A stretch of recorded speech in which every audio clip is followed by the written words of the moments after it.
বক্তব্য কিভাবে দিতে হয় জানে? রাজনৈতিক মঞ্চের নেতা বলা যায়? স্বাভাবিক রাজনীতিকে এরা ধরে রেখেছে? এরা ধরে রাখে নাই। একটা দল যারা স্বাধীনতার সময় বাংলাদেশের বিপক্ষে ছিল, তারা এই বেয়াদবদেরকে সৃষ্টি করার মূলে ছিল। আজকে তারা এই বাংলাদেশে বেয়াদব তন্ত্র নাজিল করেছে এবং কেউ যদি বলে যে বাংলাদেশে এখন বিরোধী দলে 2টা দল, 3টা দল, 4টা দল, আমি বিশ্বাস করি না। দল হইল বিরোধী দলে একটা, ওটা হলো জামাত শিবির। এখানে এই যে নতুন যে ছাত্র সংগঠন করে জাতীয় রাজনীতিতে এনসিপি নামক দলটা তারা সৃষ্টি করেছে, বাস্তবিক পক্ষে আপনি যদি একটু ভালোভাবে বিশ্লেষণ করেন, এরা একে একাকার হয়ে গেছে ওই জামাত শিবিরের। তাহলে বাংলাদেশে ফ্যাসিস্টের বাহিরে পক্ষ হইল এখন 2টা। একটা হইল জামাত শিবির পক্ষ, আরেকটা হইল জিয়া রহমানের নেতৃত্বে, খালেদা জিয়ার নেতৃত্বে বাংলাদেশি জাতীয়তাবাদ পক্ষ।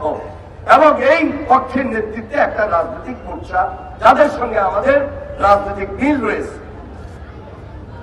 এখন এরা কোন ভাষায় কথা বলে, রাজনৈতিক পরিবেশটাকে কিভাবে নষ্ট করতেছে, প্রতিদিন গায়ে পড়ে ঝগড়াঝাটি এবং গায়ে পড়ে আমাকে আপনাকে বললো ঠিক আছে মানে নিলাম, কিন্তু প্রতিনিয়ত তারেক রহমানকে নিয়ে যেভাবে গায়ে পড়ে উচ্চ বাচ্চ এমন এমন অশালীন ভাষায় বক্তব্য দিচ্ছে, এখনো তো আমরা এই দেশের মানুষ ধৈর্য ধরতেছি।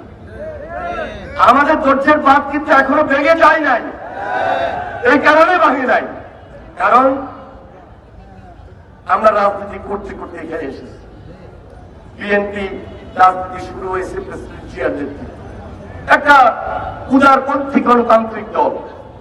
এটা একটা গঠনতন্ত্র আছে, এটা একটা নিয়ম আছে। রাজনৈতিক পাটোয়ারির মতো কেউ যদি এই ধরনের অশালীন ভাষায়, রুচিহীন, যেটা রাজনীতিতে যায় না, এই ধরনের কথা আমাদের পার্টিতে যদি কেউ বলতে চায়, ওই সুযোগ বিএনপিতে নাই। এবং তারেক রহমান এই ব্যাপারে খুব সজাগ এবং সতর্ক। এই পর্যন্ত কতজনকে বহিষ্কার করতেছে আর কতজনকে বাদ দিতেছে, এই হিসাব দেখলেও তো বোঝা যায় যে এই ধরনের কোন প্রশ্রয় এই পার্টিতে দেওয়ার সুযোগ নাই।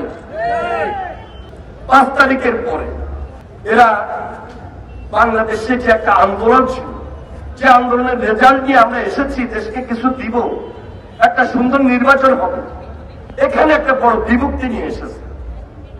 এরা শুধু জুলাইকে বিভক্তি করে নাই, এরা বাংলাদেশকে বিভক্তি করেছে, এরা বাংলাদেশের রাজনীতিকে বিভক্তি করেছে, এরা বাংলাদেশের ফ্যাসিস্ট বিরোধী যে ঐক্যের মধ্যে পাটল দাঁড়িয়েছে। আজকে পার্লামেন্টে যখন আসে খুব সুন্দর সুন্দর কথা বলেন, বাজেট যখন হয় তখন হাততালিও দেন, আর বাইরে যখন চলে যায় এক একজনের বক্তব্য কি, এবং প্রত্যেকটা বক্তব্য তারেক রহমানকে ব্যক্তিগত আক্রোশের শিকার করে তার বিরুদ্ধে বক্তব্য দিচ্ছেন।